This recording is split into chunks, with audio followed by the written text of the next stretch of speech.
आज हम लोग बात करेंगे कि स्लिप डिस्क से कैसे बचें। Hello and welcome. मेरा नाम डॉक्टर देवाशीष शर्मा है। मैं एक रीढ़ की हड्डी का विशेषज्ञ हूं और आज हम लोग बात करेंगे कि स्लिप डिस्क से कैसे बचें। तो स्लिप डिस्क एक मेजर बीमारी है जिसको मैं स्पाइन सर्जन के रूप में ट्रीट करता हूं। आई थिंक मेरे 70 to 80% पेशेंट स्लिप डिस्क के होते हैं और स्लिप डिस्क आजकल बहुत बढ़ती जा रही है। पहले हमारी प्रैक्टिस में इस तरह के पेशेंट्स कम आया करते थे, बट धीरे धीरे ये डिजीज बढ़ने लगी। पहले सिर्फ ओल्ड एज के लोग या जिनकी एज काफी ज्यादा है या जिनको कोई चोट लगी है, इस तरह के पेशेंट्स मेरे पास आते थे। लेकिन अब रिसेंटली हम लोगों ने ट्रेंड देखा है कि यंग पेशेंट्स, हेल्दी लोग या फिर सो कॉल्ड जो पेशेंट्स रिलेटिवली जिनसे एक्सपेक्टेड है कि उनकी हेल्दी लाइफस्टाइल होगी, उनको भी स्लिप डिस्क होने लगी है। और यही कारण है इस इंपॉर्टेंट वीडियो का कि स्लिप डिस्क से कैसे बचा जाए या स्लिप डिस्क कभी हमें हो ही ना। आपके साथ एक बहुत इंटरेस्टिंग बात हो सकती है कि जैसे अगर आपके घर में किसी को स्लिप डिस्क हुई है तो आपने ये नोटिस किया होगा कि कितने खराब पेन से वो इंसान निकलता है, कितनी खराब चीजें उसको झेलनी पड़ती हैं, कैसे ना कैसे स्लिप डिस्क ठीक होता है, कभी लंबे समय की दवाइयों से, कभी इंजेक्शन से और कभी कभी सर्जरीज से। तो क्या हम ऐसा करें कि स्लिप डिस्क हमें हो ही ना? तो इस बात पर कुछ पॉइंट्स हैं जो मैंने काफी एक्सपीरियंस से और काफी रिसर्चेस से मिला के सोचे, जिनके बारे में हम डिस्कशन करते हैं। और अगर उन सबको आप फॉलो करोगे और अगर आप अभी करेंटली हेल्दी हो, आपको स्लिप डिस्क नहीं है, तो हाई चांसेस होंगे कि आपको स्लिप डिस्क आगे भी फ्यूचर में ना हो। तो सबसे पहला पॉइंट है पोस्चर। पोस्चर का मतलब होता है एक अच्छा पोस्चर मेंटेन करना। आप से फॉर एग्जांपल लैपटॉप पे काम करते हैं तो इंपॉर्टेंट है कि जो आपका नेक का एंगल है वो नीचे की तरफ ना हो, क्योंकि कंटिन्यूअसली अगर आप नीचे की तरफ देख रहे हैं तो गर्दन पे ज्यादा लोड पड़ेगा और लोड पड़ने की वजह से आपको लॉन्ग रन में सर्वाइकल डिस्क होने के चांसेस हो सकते हैं। ऐसे ही जब आप लंबर स्पाइन की बात करते हैं तो आपको ज्यादा देर झुककर या फिर ज्यादा पीछे जाके नहीं बैठना होता। आपको प्रेफरेबली बिल्कुल स्ट्रेट बैठना चाहिए, हार्ड सरफेस पे बैठना चाहिए। ऐसा सरफेस हो जिसके अंदर आपका जो हिप का एरिया है वो अंदर ना घुसे। Firm chair is always better as compare to very soft chair. अगर आपको बैक पेन की शिकायत है तो फिर आपके लिए बैक सपोर्ट भी अच्छी चीज है। तो दूसरी बात हो गई पोस्चर। सबसे इंपॉर्टेंट पॉइंट सेकंड पॉइंट है, आई थिंक वो फर्स्ट पॉइंट से भी ज्यादा इंपॉर्टेंट है, वो है रेगुलर एक्सरसाइज। और एक्सरसाइज में मैं कुछ बातें क्लैरिफाई करना चाहता हूं। कई पेशेंट्स मेरे पास आते हैं, बोलते हैं सर हम तो एक्सरसाइज कर रहे थे इस वजह से चोट लग गई, हम तो डेडलिफ्ट कर रहे थे इस वजह से चोट लग गई। सर एक्सरसाइज का मतलब समझना बहुत जरूरी है। लोगों को लगता है कि जिम जाके वो अपनी बॉडी की कैपेसिटी से 3 गुना ज्यादा वजन उठा के अगर दिखा देंगे तो वो एक्सरसाइज है। नहीं, वो एक्सरसाइज नहीं है सर, वो एक्चुअली दिखावा है। वो रियल टाइम में एक्सरसाइज नहीं है। एक्सरसाइज का मतलब है शरीर को फिट रखने के लिए की गई एक्सरसाइज, ना कि बॉडी बिल्डिंग। बॉडी बिल्डिंग के बहुत सारे रिसर्चेस आए हैं जिन्होंने बताया है, जिनसे पता लगता है कि बॉडी बिल्डिंग आपके हार्ट के लिए, आपकी किडनी के लिए और आपकी बॉडी के ब्रेकडाउन में बहुत ज्यादा रोल प्ले करती है। तो जिम रेगुलरली करना जिसमें कि आप वेट लिफ्टिंग ही करते हैं, वो बहुत हेल्दी एक्सरसाइज की कैटेगरी में नहीं आता है। जो रियल एक्सरसाइज है वो है बेसिकली फ्लेक्सिबिलिटी एक्सरसाइजेस और स्ट्रेचेबिलिटी एक्सरसाइजेस और बहुत माइल्ड वेट ट्रेनिंग, जिसमें आइडियली अच्छा है कि आप अपनी फ्लोर एक्सरसाइज करके अपनी बॉडी को स्ट्रांग बनाएं, ना कि आप ऐसी कोई एक्सरसाइजेस करें जिसमें कि बहुत सारे हैवी वेट्स आपको उठाने पड़े। और सबसे ज्यादा एक्सरसाइज जो मैं रेकमेंड करता हूं लोगों को, वो मैं कहता हूं कि आप आसनों को ट्राई करें। अपने आप नहीं, किसी प्रॉपर आसन टीचर के अंडर करें, क्योंकि अपने आप करने में वो डबल एज स्वॉर्ड की तरह काम कर सकता है और हो सकता है आप अपने आप को इंजर कर लें। तो इनिशियली एटलीस्ट आप जब योगासन ट्राई करें तो किसी प्रॉपर ट्रेनर के अंडर ही ट्राई करें, और वो आपको जब रेगुलरली सिखाते रहेंगे तो आप कॉन्फिडेंट हो जाएंगे और आपको बेसिक मेथोडोलॉजी समझ में आ जाएगी किस तरह से एक्सरसाइज करनी चाहिए। तो rule of the thumb, stretchability and stretching करनी है, बहुत कंट्रोल्ड वे में करनी है, बहुत स्लो करनी है, जैसे आपकी फ्लेक्सिबिलिटी बनी रहे। एक बहुत कॉमन एग्जांपल मैं अपने पेशेंट्स को देता हूं कि अगर आप एक कांच के ग्लास को गिराएं और एक तकिए को गिराएं तो कौन टूटेगा? ग्लास, क्योंकि वो फ्लेक्सिबल नहीं है।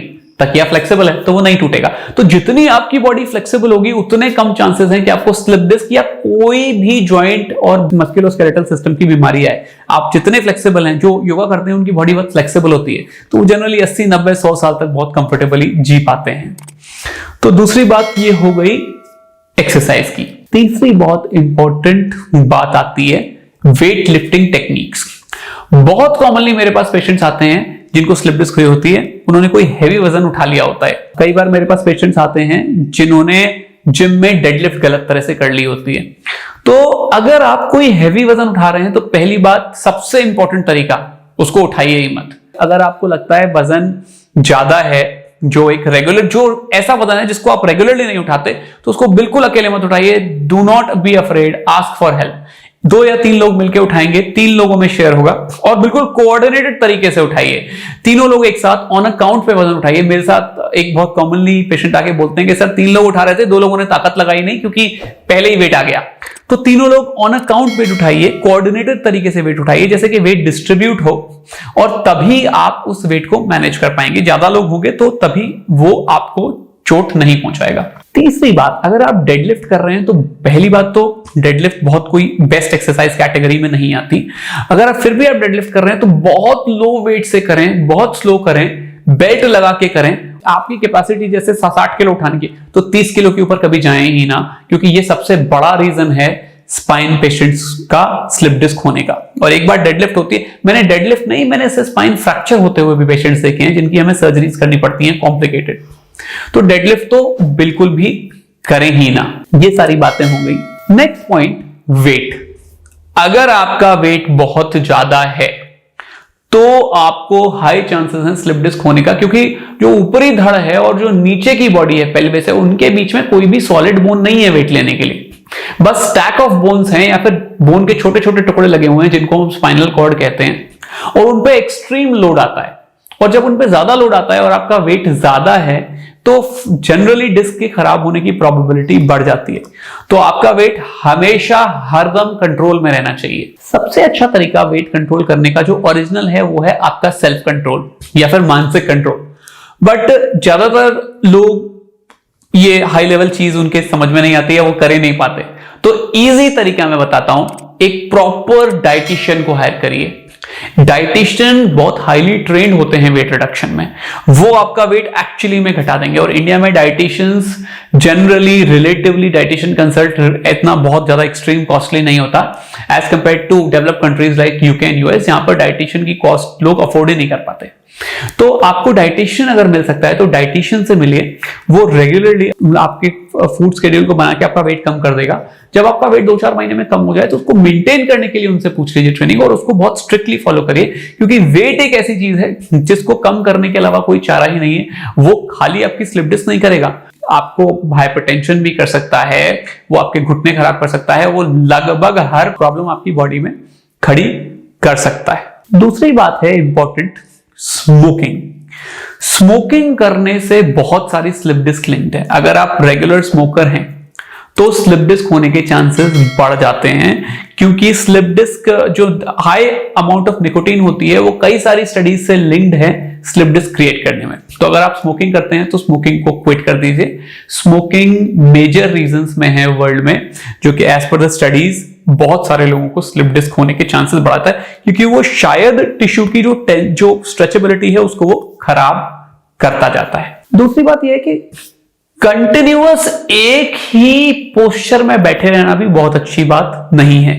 अगर आप एक ही पोस्चर में बहुत रेगुलरली बैठे हुए हैं, आप अगर अपने पोस्चर को चेंज नहीं कर रहे, जैसे आपका जॉब ऐसा है कि आप 10 घंटे काम करते हैं, तो ये बहुत अच्छा जॉब नहीं है। और अनफॉर्चुनेट बात यह है कि कॉर्पोरेट जॉब में होता ही है, आप लैपटॉप के सामने 10 घंटे बैठे रहते हो रोज। और जब मेरे क्लासिकल पेशेंट जो मेरे पास आता है वो ये बोलता है सर स्लिप डिस्क है और मैं पिछले 10 साल से 10 घंटे रोज बैठ के काम कर रहा हूं, तो ये बहुत कोई अच्छी और कंफर्टेबल बात नहीं है। मुझे पता है आपकी लाइफस्टाइल है, लेकिन क्या इसमें हम कुछ बदल सकते हैं? क्या हम एक्सरसाइज इंक्लूड कर सकते हैं? क्या हम वेट रिडक्शन कर सकते हैं? क्या हम बहुत हाईली फ्लेक्सिबल बॉडी मेंटेन कर सकते हैं? क्या हम हर 1 घंटे बाद ब्रेक लेके स्ट्रेचिंग करके आ सकते हैं?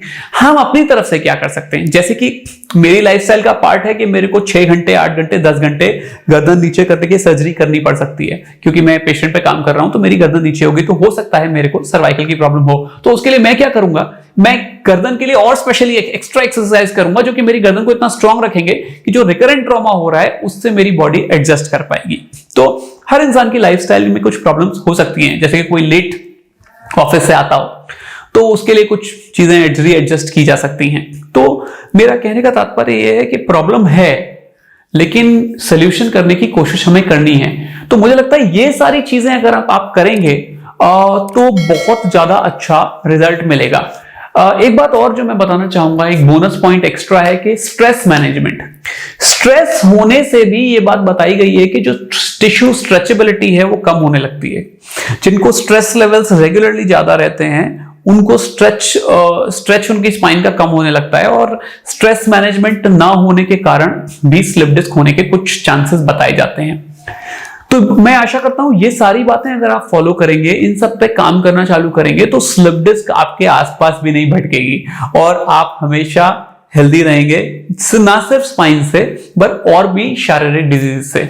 Good flexibility, a good mind is a way to a good healthy life. ये सारी बातें करना सुनने में डिफिकल्ट लगता है, लेकिन जब आप एक बार इस लाइफस्टाइल पे पाथ पे चलेंगे तो सारी बातें पॉसिबल हो सकती हैं, सारी चीजें पॉसिबल हो सकती हैं। तो बस जरूरत है थोड़ी सी हिम्मत करने की, थोड़ी सी कोशिश करने की और अपने आप से प्रॉमिस करने की कि आप कर सकते हैं।